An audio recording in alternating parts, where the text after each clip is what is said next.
በዓላትን ምክንያት በማድረግ የነዳጅ አቅርቦት ላይ እጥረት እንዳይኖርና ወንጀሎች እንዳይፈጸሙ የከተማዋን ሰላምና ጸጥታ ለማስከበር ትኩረት ተሰጥቶ ሊሰራ እንደሚገባ የወላይታ ሶዶ ከተማ ከንቲባ ወይዘሮ እታገኝ ኃይለማርያም አሳሰቡ።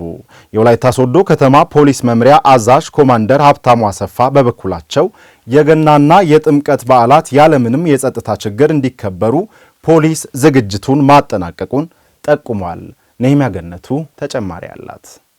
የወላይታ ሶዶ ከተማ ፖሊስ መምሪያ አጠቃላይ የሶስቱ ክፍለ ከተማ ፖሊስ አባልና አመራር ከፊታችን ለሚከበረው የገና በዓልና የጥምቀት በዓል ምክንያት በማድረግ የወንጀል መከላከልና የከተማዋን ሰላም ለማስጠበቅ ውይይት አካሂደዋል። በዚህ መድረክ የተገኙት ባለሙያዎች ፖሊስ ከህብረተሰቡ ጋር በመሆን የግንዛቤ ማስጨበጫ ስራ በመስራት የአካባቢውን ሰላም ማስጠበቅ እንዳለበት ገልጸዋል። ሶዶ ከተማ በሁሉም ቦታ ላይ ልማትን መሰረት የተደረገ መንገዶች እየተሰሩ ስለሆነ ከታሪፍም ጋር ተያይዞ ሌላው ተሽከርካሪን ተገን በማድረግ የሚፈጸሙ የወንጀል ድርጊቶችም ጭምር እንዳይፈጸሙ ህብረተሰቡ እንዲቆጠብ መከላከልና መቆጣጠር የሚገባው የተኛውን የጸጥታ አካላት ከፖሊስ መዋቅር እስከ ታች ያለው ማህበረሰቡ ድረስ ያለው ራሱን እንዲጠብቅና ግንዛቤ እንዲኖረው እንዲጠነቀቅም ጭምር መልእክትን እያስተላለፍን ደስ የሚል ውይይት እያደረግን ያለነው።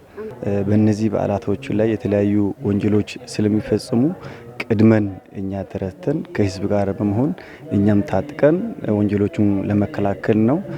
እንደ አብነት በከተማችን ውስጥ ህዝብ እንቅስቃሴ ባሉባቸው ቦታዎች መናኸሪያ አካባቢ፣ ባንክ ቤቶች አካባቢ፣ ገበያዎች ውስጥ፣ ታክሲ ተራ አካባቢ የሚፈጽሙ ወንጀሎችን ለመከላከል ፖሊስ በጋራ ተወያይቶ ወደ ስራ የገባንበት ሁኔታ አለ።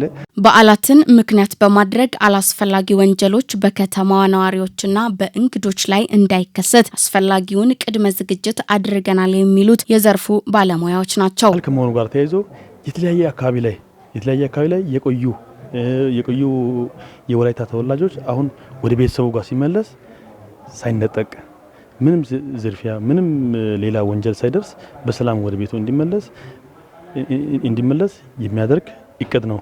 ይህንን ለመስራት ደግሞ ፖሊስ ወንጀል መከላከል ትራፊክም ጭምር ከወትሮ በላይ ለመስራት ግንዛቤ የሚፈጥር ነው ብዬ አስባለሁ። እኛ ህዝቡም ይጠብቃል፣ እኛስ ደግሞ ምን መስራት አለበት የሚለውን ነገር ዲቴል ያየንበት ሁኔታዎች አሉ። አንደኛ ህዝቡ በሰላም ወጥቶ በሰላም መግባት አለበት። ከፊት ለፊታችን የሚመጣ የገና በዓል ከከተማ ብዙ ከሌላ ቦታ የሚገቡ እንግዶች አሉ። የወላይታ ተወላጅ የሆኑ ወደ ከተማ የሚገቡ አሉ። ደሞም ወላይታን አልፎ የሚሄዱ እንግዶች አሉ። ስለዚህ ሶዶ ከተማችን የብዙ እንግዳ መዳረሻ ነችና ከዚህ ጋር ተያይዞ እንግዶች በሰላም ወጥቶ ያለምንም የትራፊክ አደጋ ያለምንም ስርቆት ያለምንም ጸጥታ ችግር ወጥቶ የሚፈልግበትን ቦታ ደርሶ በዓሉን አክብሮ በሰላም ደግሞ ወደ መጣበት ቦታ እስኪመለስ ድረስ የኛ ስራ ለአፍታም ሳንዘናጋ መስራት አለብን የሚለውን ነገር በሰፊ የተወያየንበት ሁኔታ አለ። ከዚህ ቀደም በነበሩ በዓላት ላይ ፍጹም ሰላማዊ በሆነ መንገድ በዓላት መጠናቀቁን የገለጹት የወላይታ ሶዶ ከተማ ፖሊስ አዛዥ ኮማንደር ሀብታሙ አሰፋ ቀጥለው ለሚከበሩ በዓላት የህብረተሰቡን ሰላም በንቃት ለመጠበቅ መዘጋጀታቸውን ጠቁመዋል። ባለፉት ጊዜያት ለምሳሌ የደልቦ ገብርኤል በዓል ያለምንም ጸጥታ ችግር ፖሊስ አባል ከህዝብ ጋር ሰርቶ ይህንን በሰላም እንዲጠናቀቅ አድርጓል። አሁንም ደግሞ ቀጣይ የሚከበረውን በዓል ሰላማዊ ለማድረግ ሁላችንም ያው ለአንድ እጅ ለእጅ ተያይዘን ቀሪውን ጊዜ መስራት እንዳለብን በተነሳው እቅድ ላይ በስፋት ከአባሉና አማ ተወያይተን አሁን ላይ ቋጭተን ነው የተለያየ ነው። የገና በዓልና የጥምቀት በዓልን ምክንያት በማድረግ ከሌሎች አካባቢዎች ርቀው ለሚመጡ እንግዶችም ሆነ ለከተማዋ ነዋሪዎች በቂ የነዳጅ አቅርቦት ለሚያስፈልጋቸው ታይቶ እንዲቀርብላቸውና የኮንትሮባንድ ንግዶች ቁጥጥርና ሌሎችም ላይ ትኩረት ተደርጎበት እንዲሰራ አጽንኦት የሰጡት የሶዶ ከተማ ከንቲባ ወይዘሮ እታገኝ ኃይለማርያም ናቸው። ነዳጅ አቅርቦት ጋር እየታዩ ያሉ እጥረቶችም አሉ። በርካታ የመኪና ሰልፎች በከተማችን እየታዩ ነው። እንደዚሁም ለአምቡላንሶች የትራንስፖርት የህዝብ ትራንስፖርት አገልግሎቶችን እንደዚሁም ደግሞ የታክሲ አገልግሎቶችን ቅድሚያ በመስጠት ሌሎችንም እንደየጉዳዩ ኤርጀንሲ እየታየ ኃላፊነትን ወስደው ይሄን በአግባቡ ያለውን እጥረት እስከሚቀረፍ ድረስ ባለው ኃላፊነትን በተገቢው እንዲወስዱ ከዛ ውጪ የህገወጥ ንግዶችንም ኮንትሮባንዶችንም ምሽቱን ጨምሮ ቀንም ጨምሮ ቁጥጥር እንዲያደርጉ ጭምር ኃላፊነት የመስጠት መድረክ ነው። የአካባቢያችንን ሰላም ለማስጠበቅና ወንጀልን በጋራ ለመከላከል የሁላችንም ተሳትፎ እንደሚያስፈልግ ተጠቁሟል።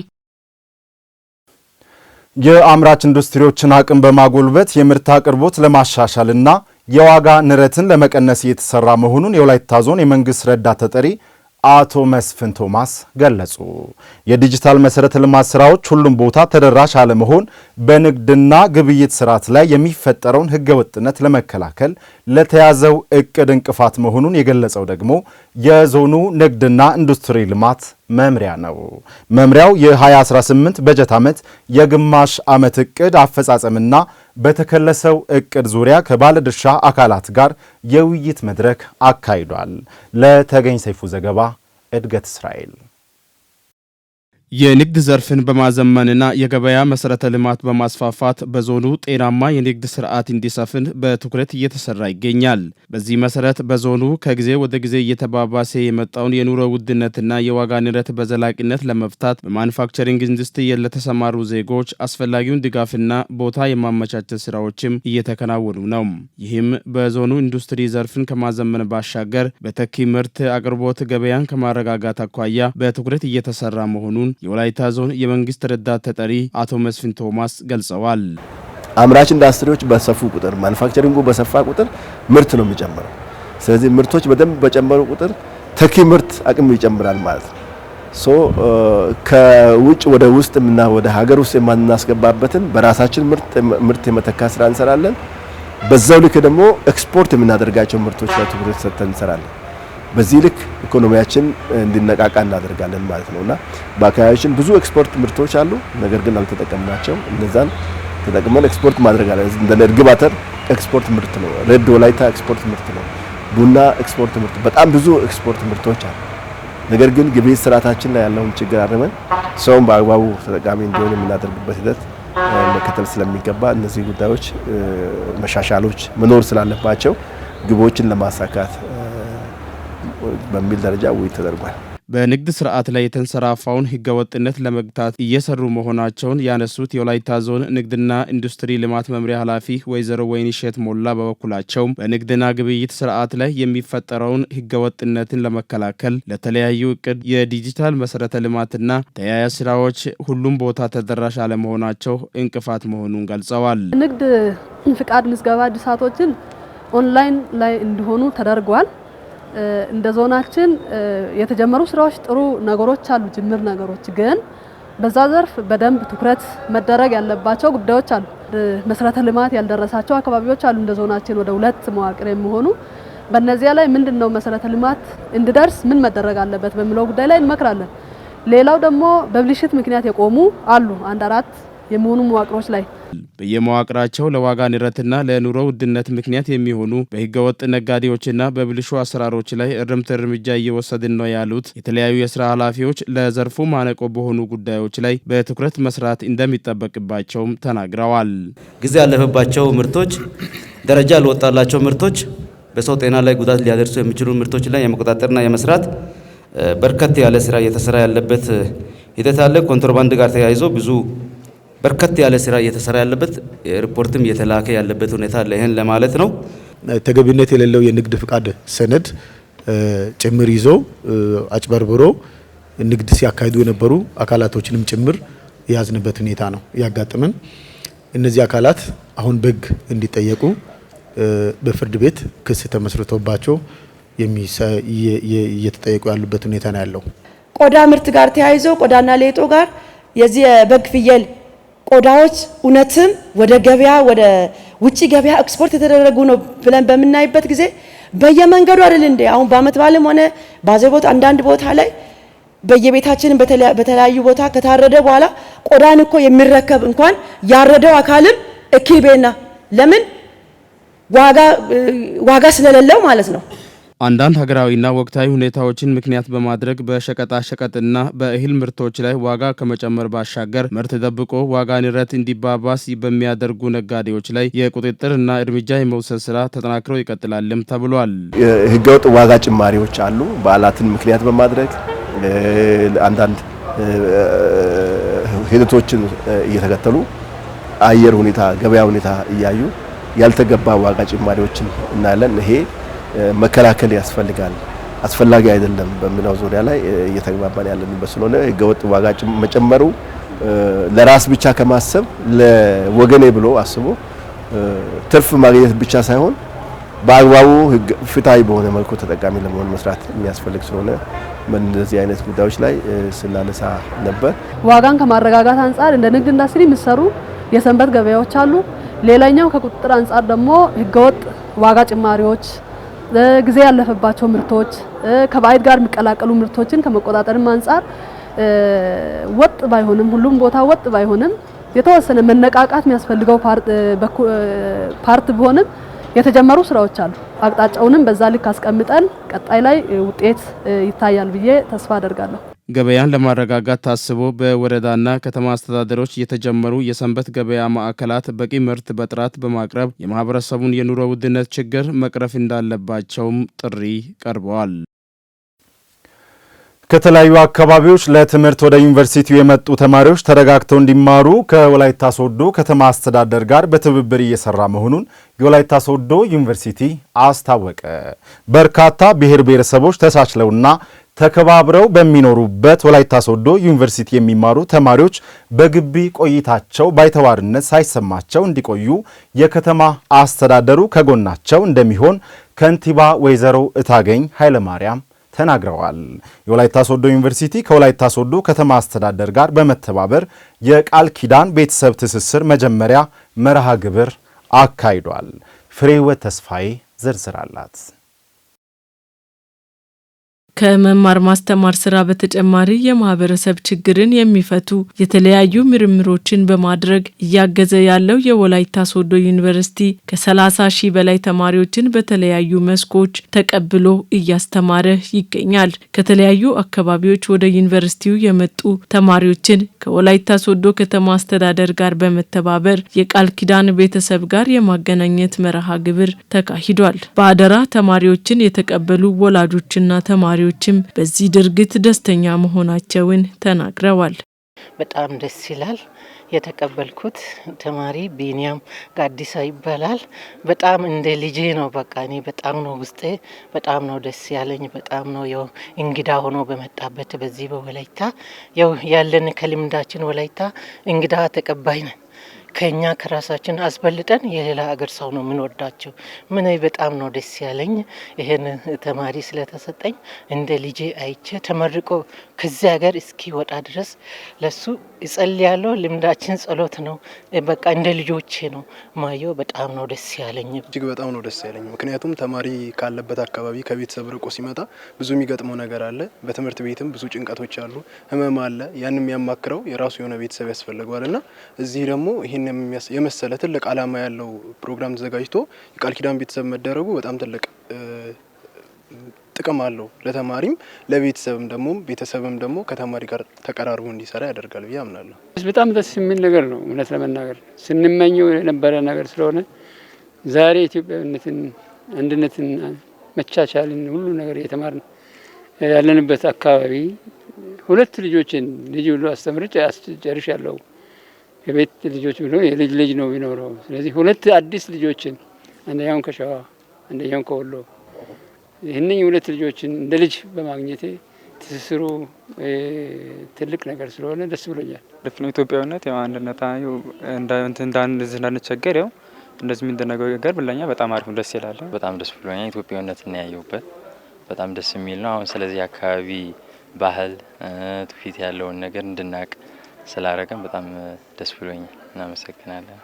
የወላይታ ሶዶ ዩኒቨርሲቲ ሰላማዊ በመሆን የሚታወቅ መሆኑን የተናገሩት በዩኒቨርሲቲው የአካዳሚክ ጉዳዮች ምክትል ፕሬዝዳንትና የፕሬዝዳንቱ ተወካይ ዶክተር አክበር ጩፎ ይህ መርሃ ግብር የሀገሪቱን አንድነት ከማጠናከር ባሻገር ተማሪዎች ትምህርታቸውን ተረጋግተው በመማር ውጤታማ እንዲሆኑ ይረዳል ብለዋል። የወላይታን ወግ፣ ባህል፣ ታሪክ፣ ቋንቋ፣ እንግዳ ተቀባይነት ወዘተ እንዲቀስሙና የራሳቸውንም እንዲያካፍሉ ኢትዮጵያዊ ዝምድና እና የባህል እውቀት ሽግግር ለማድረግ ያንንም እንዲያገኙ ከተለያዩ አካባቢዎች የመጡ ተማሪዎቻችን ትምህርታቸውን ጨርሶ በሄዱበት ሁሉ ልዩ የወላይታ አምባሳደሮች እንዲሆኑና ብዙ አምባሳደሮችን ለማፍራት በልዩ ልዩ በዓላትና የእረፍት ጊዜያት ተማሪዎች ቃል ኪዳን ቤተሰቦቻቸው ጋር ተቀላቅለው ጊዜያቸውን በደስታና በአንድነት እንዲያሳልፉ ተማሪዎች በመጡበት ዓላማ ብቻ ትኩረት እንዲያደርጉና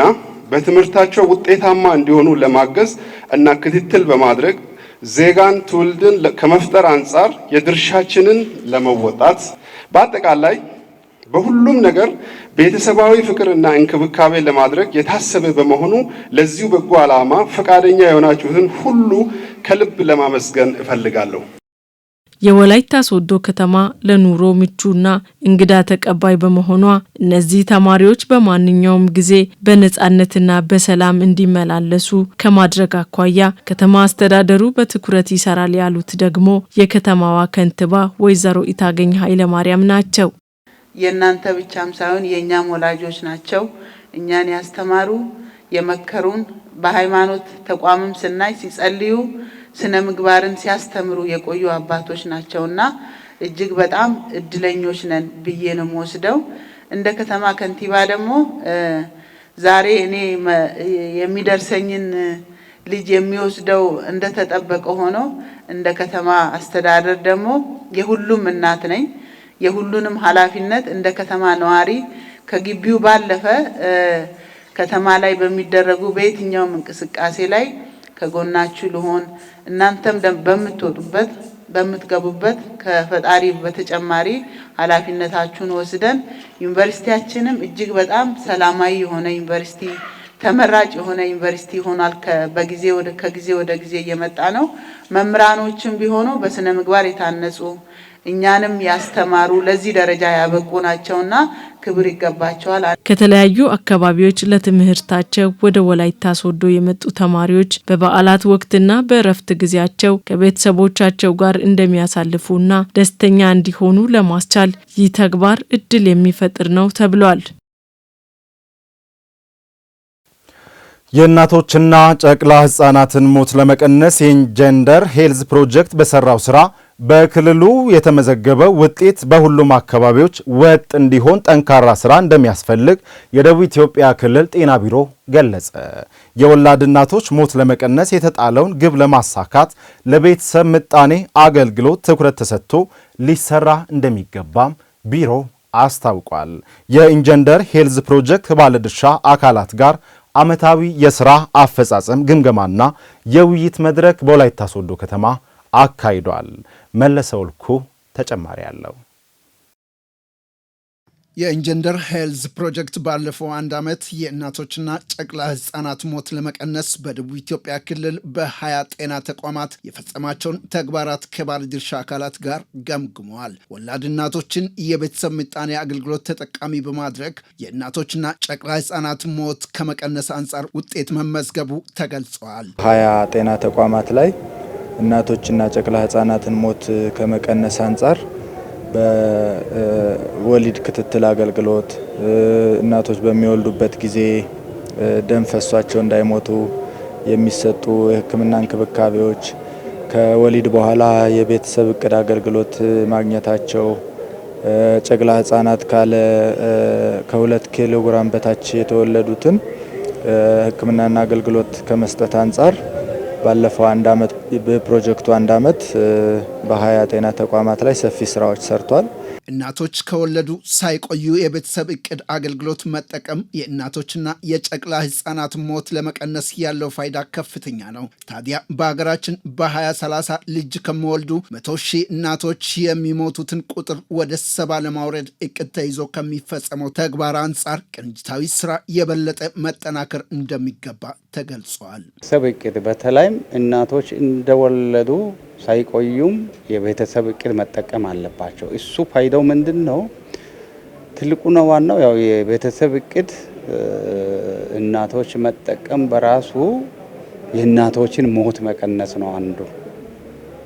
በሁለተኛ ደረጃ የጨቅላ ህጻናትን ሞት መቀነስ ነው። ግብ ጥለን ነው እየሰራን ያለው። ግባችን በ2030 እንደ አውሮፓውያን አቆጣጠር ቢያንስ የእናቶችን ሞት ወደ ከሚወልዱ እናቶች ወደ 70 ለማውረድ ነው። ግን አሁን ያለንበት 195 ያክል ነው በጤንነት ከሚወልዱት ውስጥ ማለት ነው። ይሄ በነገራችን ላይ 195 በራቱ ከየት እንደመጣ የሚታወቅ ነው፣ ቀላል አይደለም። የህፃናትም እንደዛው ነው። ከሚወለዱ ሺህ ህፃናት ውስጥ ወደ 27 ያክል አውርደናል። ፕሮጀክቱ በተለይ የጨቅላ ህጻናት ሞት ለመቀነስ የካንጋሮ ማዘር ኬር የመሳሰሉ አዳዲስ ስራዎችን ተግባራዊ በማድረግ መንግስት የያዘውን የ2030 ዓላማ ወደ ግብ ለማድረስ እየሰራ ይገኛል። የጨቅላ ህጻናት ኢንተርቬንሽኖች አሉ። ለምሳሌ እንደ ካንጋሮ ማዘር ኬር የሚባሉ አዳዲስ ኢኒሼቲቮችን ባለሙያዎችን በማሰልጠን ግብዓትን ወደ ተቋማት በማውራት የድጋፍና የክትትል ስራዎችን በመስራት ፕሮጀክቱ እንግዲህ የራሱን አስተዋጽኦ የመንግስትን የትኩረት አቅጣጫዎች መንግስት ያስቀመጣቸውን 2030 ግብ ለማሳካት ከፍተኛ አስተዋጽኦ እያደረገ ያለ ፕሮጀክት ነው ማለት ነው። መዋቅሮች ከፕሮጀክቱ ጋር በትብብር ሰርተው ውጤታማ ለማድረግ እየተሰራ ያለው ስራ በጥንካሬና በድክመት የተነሳ ሲሆን የጤና ተቋማትን ከመደገፍና ግብዓት ከማሟላት አንጻር ሊሰሩ የሚገቡ ጉዳዮች በግምገማ መድረኩ ላይ ተነስተዋል። መሻሻል ያሉባቸው ተግባራትም አሉ። በተለይም ሁሉ ጤና ተቋማት እኩል አፈጻጸም አይደለም ያለው። ጥሩ አፈጻጸም ያላቸውና በአረንጓዴ ደረጃ ላይ ያሉት አሉ። እንዲሁም ደግሞ አፈጻጸማቸው ትንሽ ዝቅ ብሎ በቢጫ ደረጃ ላይ ያሉትም አሉ። አሁን እንደ ዞናችን 2 ጤና ጣቢያ በተለይ ቦዲቲ እና ቡጌ በቢጫ ደረጃ ማለት አፈጻጸማቸው ከታቀደው ዝቅ ብሎ በመገኘት ነው። እንግዲህ በዛ ዙሪያ ላይ እኛም ያደረግናቸው ስራዎች አሉ። ይሄ አፈጻጸም የተስተካከለ ወይ የተሻለ እንዲሆን የድጋፋዊ ክትትሎችን ስናደርግ ነበረ። ጤና መምሪያ ከሆስፒታሉ ጋር በደንብ ተባብሮ መስራት አለበት። ወረዳው ጤና ጥበቃ ጽሕፈት ቤት አሁን ሼሌ ጤና ጣቢያን በደንብ መደገፍ አለበት። ዞኑ መደገፍ አለበት። ግብዓት እጥረትም አለ። አሁን ለምሳሌ ግብዓት እጥረትን ዞኑ ጤና መምሪያ ግብዓት ከሚያቀርበው ከኢፒኤስኤስ ጋር ማለት ነው ከኢንጀንደር ሄልዝ ጋር በመሆን ድጋፍ በማድረግ አፈጻጸሙን ለማሻሻል ጥረት ያስፈልጋል ማለት ነው። ስለዚህ ቀጣይ የምንወስዳቸው አሳይመንቶች አሉ ማለት ነው። በቤተሰብ ምጣኔ አገልግሎትና በእናቶችና ጨቅላ ህጻናት ሞት ቀነሳ ስራ ከመዋቅር የሚስተዋለውን የአፈጻጸም ወጥነት ክፍተት ለማስተካከል በትኩረት ሊሰራ እንደሚገባ ተመላክተዋል። ከዚህ በላይ የተሻለ አፈጻጸም ማድረግ አይቻልም ወይ የሚል ግምገማ ነው ግምገማችን። ይሄ ሲሆን ግን 31% ማድረግ ሲቻል አንዱ ጋር የተሻለ አፈጻጸም አለ፣ ሌላው በአንድ መዋቅር ውስጥ ደግሞ ዝቅ ያለ አለና ይሄ በደንብ መታረም ያለበት ቀጣይ ላይ ወደሚፈለገው ደረጃ ደርሶ ትልቁና ዋና ግባችን የእናትን ሞት፣ የህፃን ሞት፣ የጨቅላ ህፃናትን ሞት መታደግ ከሆነ በዚህ ላይ ትኩረት ተደርጎ እንዲሰራበት አመራሩን ጋር በጋራ ተግባብተን አቅጣጫ አስቀምጠን ውጤት የተሻለ ለማስመዝገብ ታሳቢ ያደረገ ነው። ያው በዚህ ልክ ነው የተግባባ ነው። የእናቶችና ጨቅላ ህጻናት ሞት ለመቀነስ እናቶች እንደወለዱ ሳይቆዩ የሚሰጠው የቤተሰብ ምጣኔ አገልግሎቱ ወሳኝ በመሆኑ ለተግባራዊነቱ የጤና ባለሙያዎችን ጨምሮ ሁሉም ባለድርሻ አካላት ሚናቸውን ሊወጡ ይገባል። መንግስት ሀገሪቱን ከተረጂነት ወደ ምርታማነት ለማሸጋገር የጀመረውን ውጥን ከግብ ለማድረስ በግብርናው ዘርፍ የሰለጠኑ ባለሙያዎች ያላቸው ሚና የላቀ መሆኑን የወላይታ ሶዶ ግብርና ኮሌጅ ቦርድ ሰብሳቢና የደቡብ ኢትዮጵያ ክልል ግብርና ቢሮ ምክትል ኃላፊ አቶ አድማሱ አወቀ ተናገሩ። ተማሪዎች በእውቀትና በክህሎት ብቁ እንዲሆኑ ለማስቻል ኮሌጁ በትኩረት እየሰራ መሆኑን የገለጹት ደግሞ የወላይታ ሶዶ ግብርና ኮሌጅ ዲን ዶክተር አሉላ ታፈሰ ናቸው። ኮሌጁ ለ24ኛ ዙር በመደበኛ መርሃ ግብር በደረጃ 4 በተለያዩ የሙያ መስኮች ያሰለጠናቸውን 1226 ተማሪዎችን አስመርቋል። የምረቃ ስነ ስርዓቱን የተከታተለው ባልደረባችን አብኔዘር አበራ ነው።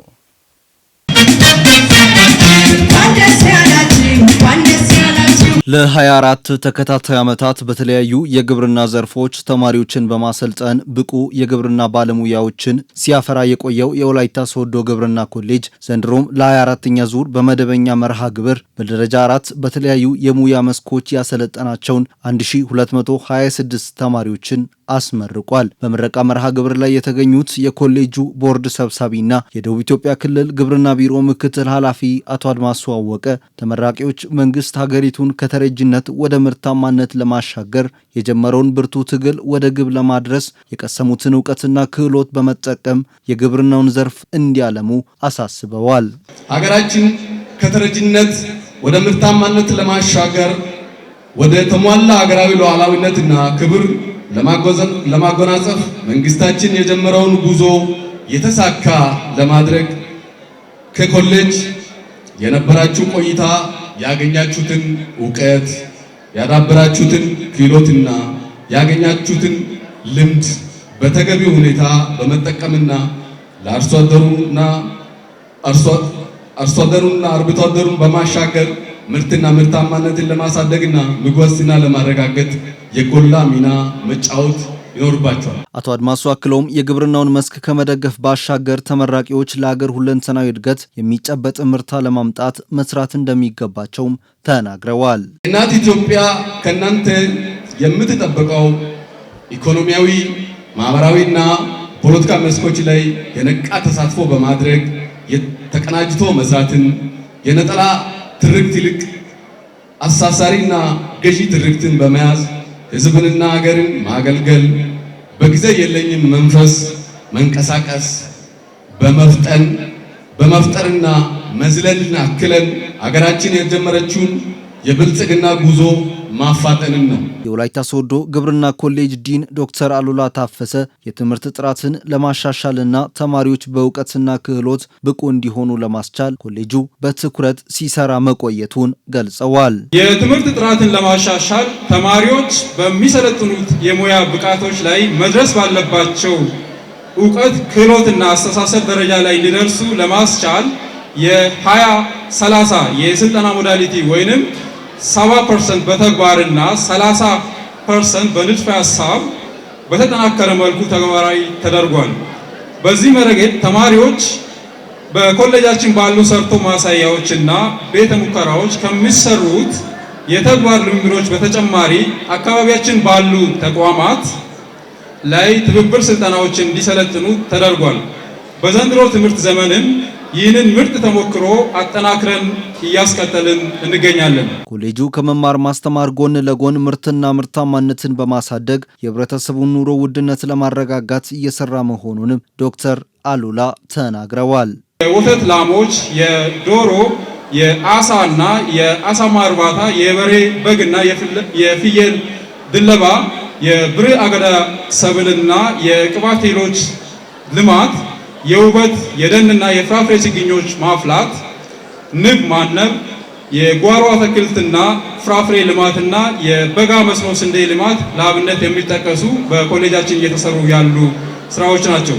ኮሌጁ በከፍተኛ ማዕረግ የተመረቁ ተማሪዎች በበኩላቸው ጊዜን በአግባቡ መጠቀም መቻላቸው በማዕረግ ለመመረቅ እንዳበቃቸው ገልጸው በንድፈ ሐሳብና በተግባር ያገኙትን ዕውቀትና ክህሎት ወደ ውጤት ለመቀየር እንደሚታትሩ ተናግረዋል። እኔ አንደኛ ክፍል እየተማርኩ አላቅም ያልኩትን እስኪ ሰው በማዕረግ እንዴት እንደሚመርቅ እስኪ አያለው የሚል ሐሳብ አለኝ። በ12ኛ ክፍል ውጤቴ ባልመጣም እዚህ ደርሼ አባቴና እናቴን በጣም ተቸግሮ ነው ያስተማሩት። ያው ወንድሞቼን በጣም ተቸግሮ ነው ያስተማሩት። እኔንም በጣም እያመመኝ ነው የተማርኩት። ግን ለዚህ ውለታ ለአባቴና ለእናቴ ማይረጉ አያስፈልገኝም። ለእናቴና ለአባቴ ነው የሚያስፈልገው። የራሳችን ግል ስራ እንዴት መፍጠር እንዳለበት እንዴት ሄደን ከማህበረሰቡ ጋር ስራ እንደምንሰራ ኮሌጁ በተለየ መልክ ስልጠና ሰጥቷል። ከዚያ ማለት እኔ በራሴ በኩል የወሰድኩት ከራሴ ዲፓርትመንት ከሰብል ልማት በርሚ ኮምፖስት በመባል በማዳበሪያ በጣም ከፍተኛ እጥረት በኢትዮጵያ ደረጃም ስላለ ያንን ለማሻሻል በራሴ የተማሮች አንድ ሁለት ሶስት ተማሪዎችን በማደራጀት ወደ ስራ በመግባት በርሚ ኮምፖስት በአካባቢያቸው በመስራት ለማህበረሰቡ የተሻለ መልክ ለማቅረብ ከተማሪዎችም ጋር የተለየ እየተነጋገርን ያንን ወደ ተግባር ለማቀየር ያሰብኩት ነው ያለው።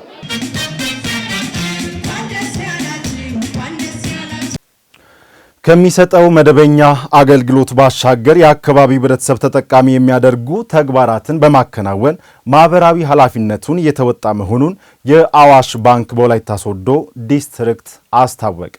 ባንኩ ክብራችን ወገናችን ደስታችን ማካፈላችን በሚል መሪ ቃል የገና በዓል ምክንያት በማድረግ ከ1 ሚሊዮን ብር በላይ ወጪ በወላይታ ሶዶ ከተማ ለሚገኙ አቅመ ደካማ ወገኖች ማዕድ አጋርቷል።